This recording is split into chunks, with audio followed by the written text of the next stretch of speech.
Hey everyone, I'm Jeremy Szafron, and this is Kitco News. Make sure to hit that subscribe button for all your latest market insights. Now today, another historical moment as gold prices soar to new all-time highs, showcasing investor sentiment here while reassessing the likelihood of a rate cut in June. And recently, we're witnessing an unexpected uptick in U.S. factory activity, a scene that we haven't observed since late 2022. Coupled with last week's PCE data indicating persistent inflation, these figures are stirring the market pot. What does this all matter? Well, joining us today, of course, is Todd Bubba Horwitz, a seasoned financial strategist and founder of Bubba Trading. Todd, thanks for coming on Kitco News, explaining this all to us. Jeremy, great to be with you. Yeah, I appreciate your time. Let's start with gold. I mean, you've been bullish on gold for quite a while. As I mentioned off the top, prices reached another new all-time high. With gold's 20% increase outshining the S&P 500's 14% rise since the start of 22, not to mention, obviously, we're talking central bank buying happening around the world, it seems pretty clear that precious metals continues to be the favorite asset in uncertain times here. I think it is, along with the cryptocurrencies, but I think that gold is, as we've said all along, that gold is a place to be. It is always a place that everybody should have some exposure to the physical metal, not the paper metals, because I'm not a big fan of paper, because I don't think there's enough gold in the world to satisfy all the paper that's out there.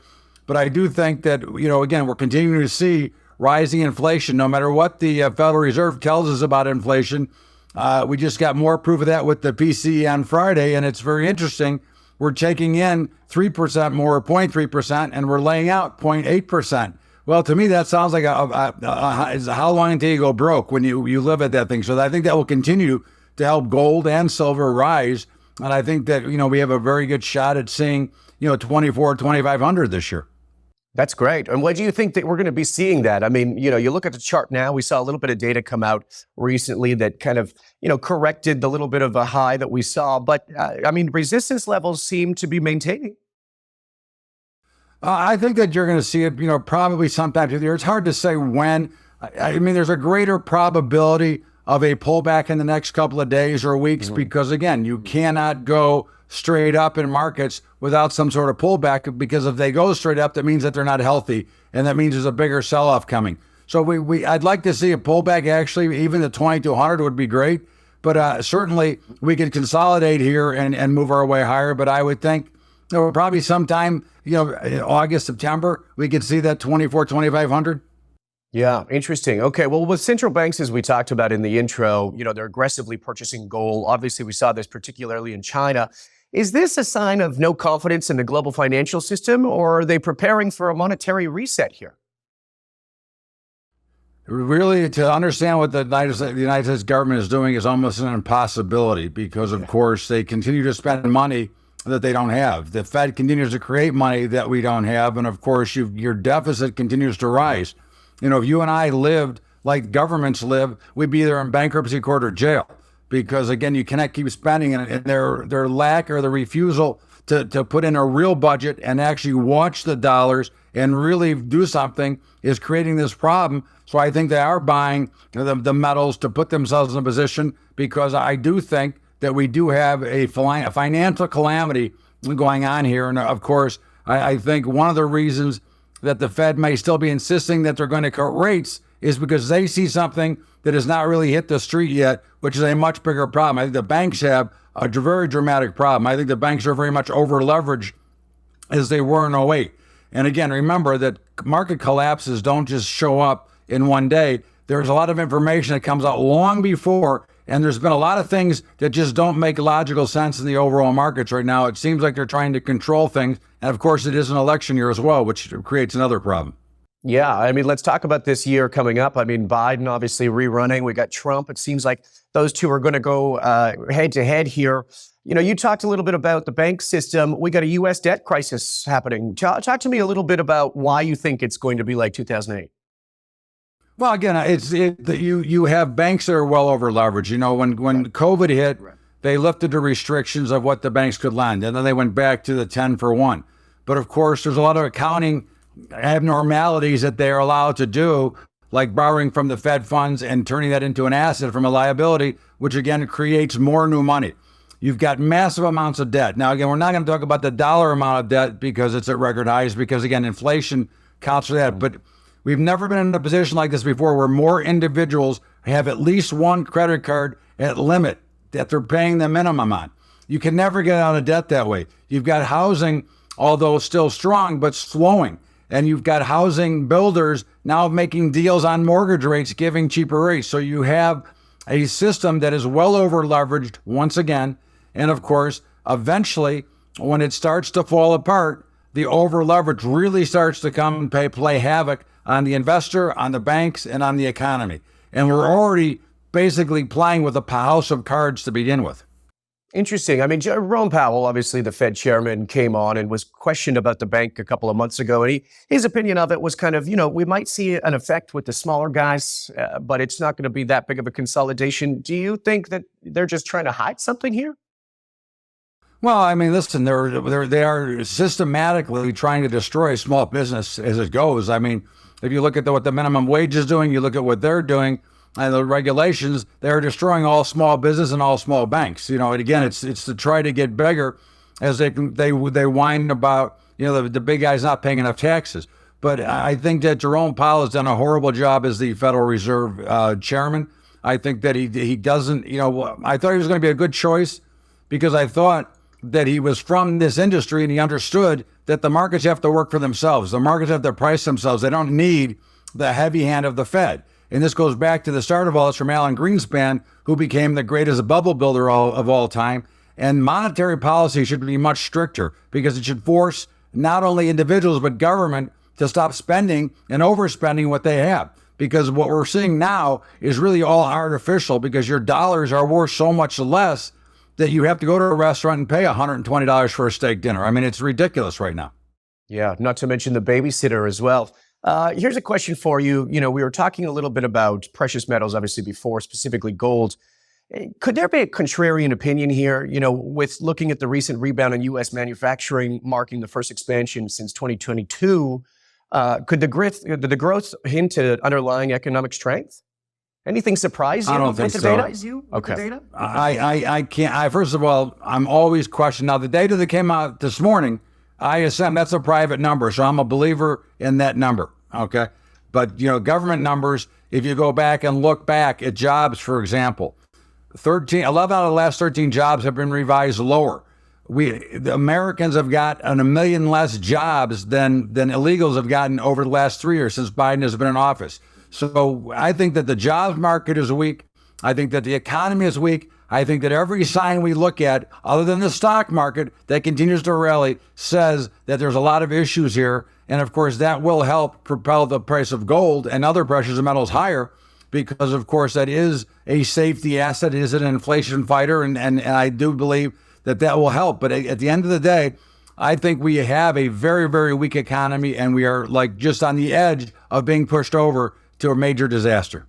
Interesting. Well, I mean, we're certainly seeing some sticky inflation with the PCE numbers that were just released. I need to talk to you a little bit, Todd Bubba, about silver. Obviously, we've been seeing some interesting plays on the price action here. Silver has a unique industrial and monetary roles. How do you see the market evolving here, and what's your forecast? Well, I've been pretty much off on silver. I like silver. I own a lot of silver, and I think that it should get into the 30s this year. But I thought that last year and it never made it. Unfortunately, silver seems to be caught in a very tight range. And as we always hear the rumors of manipulation and how the banks keep the pressure on silver. But eventually it's got to break out, I think, one way or the other. And I think the breakout's got to come to the upside. I think the ratio, gold-silver ratio is getting out of whack once again, which would indicate that either gold is coming down, which I don't believe, or that silver is going up, which I do believe. So I would expect to see silver get into the 30s, maybe the mid-30s before year's end. I think it's a great thing to own. And again, I warn everybody that you should have some representation of physical metals because there's an outside chance at some point you may need these as a currency again. And, you can't be taking gold bars out there because they're not going to give you change for it. So you're going to have some silver on hand as well in case we need to use it as a currency. Yeah, well, I mean, you're talking about the trends and the shifts in the retail investor space, buying gold, picking up gold. Is this, Is this more smoke than fire? Is it more fear, or is there, some specifics here? People should be picking up the actual gold. Well, I definitely think they should pick up the actual gold. I think, listen, we can't account for exactly what's going to happen, right? We cannot predict the future. But certainly, if you look at what is going on in the United States of America with the massive amount of illegal immigration, the massive costs, the things that are going on here, there is a lot of fear, and there is certainly a very real potential of another revolutionary war at some point. And I think this election will go a long way telling us where we're going. And I think that people are picking it up for those particular reasons. And I think it makes sense. When you look at it from a logic standpoint, it's a great investment, has been over history, which is why I always recommend to have about 10% of your net worth at least in gold or silver, or gold and silver, your choice. But again, it's always grown. It's a strong asset. It is something that you can own, touch, feel, and use if needed. And I think that is really where you need to be. And I think that's what some are starting to realize, is that those are very important assets to have in hand, because if the paper asset markets blow up, which again, they will at some point, as they've always done, having good physical metals in your pocket is a pretty good place to be. Okay, so how do you anticipate the commodity markets, especially metals and energy, will react to a changing interest rate environment projected for, some people were calling for June, but maybe it's a little later in the year? Well, I don't think it'll affect gold at all. I think gold listen, markets are pretty efficient these days. Everybody kind of knows what's going to happen. So gold knows that there's going to be a potential rate cut. Now, again, I don't see a rate cut. Just to be clear, I think they're going to have to hike, because they cannot slow this inflation because of the mess that they've created. The only reason they would potentially cut, which would be August or September, would be because it's a political move for the election. But if you looked at the real situation, if you look at the numbers, if you look at the raw data, forget about its election year, forget about anything else, the economy is still too hot because there is still too much flowing through. So at the end of the day, you cannot cut rates into an economy that is already overheated and expect to have good results. And all that's going to do is create more debt for more people and really put everybody in a major jam and a major problems with their own finances. Yeah. Well, don't you think, though, that if the Fed did increase rates on this year, things like you just talked about, small businesses, people that actually need to leverage the cost of capital, will be, diminished? We're going to see it would be terrible for the economy. Well, they've already done a massive damage to the small business by enforcing the minimum wage higher. You cannot have business. If you're a small business, you can't afford to pay $20 or $22 or $23 an hour for a minimum wage for somebody who's not going to work that much anyways. They are destroying what the whole concept of the United States was, which is capitalism. And again, you're going to have these issues and a rate hike. If you would let the free markets trade, okay, and you would let the interest rates decide what they're supposed to be, there's still big demand to borrow money at the current rates. And the 10-year, as we speak, is 4.33, on its way to 5%, I believe, and probably higher. But at the end of the day, you have that continuation of a system that you're trying to manipulate or move rates in a direction for an alternative purpose, which is not the correct way, because asset classes will price themselves if you leave it to the free market. Interesting. What's your perspective on, I talk to a lot of analysts that say, hey, this is a new reality. We're not going to hit that 2% target, and we're never going to see rates at 0% again. It just doesn't make sense. I would be very shocked if we ever saw it. I'd be very shocked if the 10-year notes weren't at 6% by the end of this year. I'd be very shocked if the Fed does cut rates. But again, this is a political move. Remember, even though the Fed is supposed to be a private corporation, they still are influenced, and they could influence the election and the results of that election by some of the moves that they make. So I think they've done listen, I think the Fed does a horrible job anyways. The whole scam behind the Federal Reserve and the way they've done it, the central banks have been stealing since the 1600s in England. And they've been devaluing currency since then, which is why the fiat currency system is nothing but a Ponzi scheme anyways, because there's no underlying assets to any of them except for the Swiss franc. Mm-hmm. Yeah, that's interesting perspective. Let's talk about equities for a quick second here, because I saw an interesting stat this morning. It said NVIDIA, Microsoft, Meta, and Amazon accounted for 47% of the move of the S&P so far in 2024. You've talked a little bit about this bubble. Is it time for the market to take a breath? What's your reaction here? Well, listen, I believe the markets are going to take a haircut at some point of 50 to 70%. However, I am long the markets right now.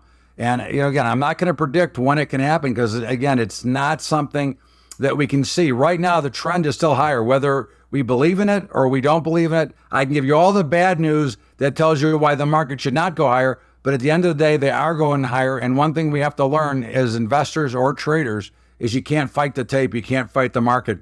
And it's better to wait until the market gives you a clue that it's going to turn around. And right now, other than today's reversal overnight, which it's one day, we have not seen any signs that the markets are going to weaken yet. Yeah, interesting. Okay, so any recommendations on investor strategy here? I mean, what are you looking at? Is there anything that you can advise the audience that they should be taking a look at, especially coming into quarter two? Maybe corporate earnings are going to be strong here. Well, listen, I think that Apples have been under some heavy pressure if they're looking. I mean, certainly I own it, so I wouldn't mind buying more. I think Google is a good company from the tech sector. I think you want to look at some of the, maybe some of the up and comers in the industry that you like. I mean, it's always hard to say what is the right time. I mean, I happen to have one very inexpensive play. If you are a believer in Tesla, Tesla has its own leverage ETF at 1.5 times. It's like an $8 stock, TSLL, that I do own, and I would certainly, if you like Tesla, it certainly has a chance to make a big move. And I also like a small silver stock, which I got my own, which is AG Alpha Golf, First Majestic Silver. It's around $6 right now. I mean, I think those are inexpensive plays and pretty, reasonable probability that you'll be successful. Any opinions on the energy sectors as well? I mean, oil's been up. Other than Biden took out another 15 million barrels out of the Strategic Petroleum Reserve, it's ridiculous. Look, yeah, there's no reason that oil should be this high. And that's another story because, of course, until recently, until the last couple of weeks, oil had been under some heavy pressure, which really gave a sign of what the economy was doing, that it wasn't in very good shape. Suddenly, we're getting a high rise here and expect, probably a production cut from Saudi Arabia, okay, to temper these markets and force them even higher. But at the end of the day, this is not good for anybody, these higher prices, because about 80% of our lives revolve around oil, from delivery of the product to the making of plastics to everything else that you do. And, we shouldn't have this problem because we have an overabundance of oil in the United States, plus the overabundance of oil in Canada, which we could certainly use, but yet we continue to do business with Saudi Arabia. It doesn't make a lot of sense to me when we look at it from that perspective. And I think that you're going to see that right now they're going to force it probably a little bit higher, and we'll see what goes on. Yeah, manipulation is always interesting to watch. Todd Bubba Horwitz joining us today for the latest. Thanks for coming on. I appreciate your time. Thanks, Jeremy. Great to be with you. Thank you, sir. Nice to meet you finally. We'll see you next time. And thanks again to our audience, of course, for watching. Don't forget to like this video. I'm Jeremy Szafron for Kitco News, and we'll see you next time.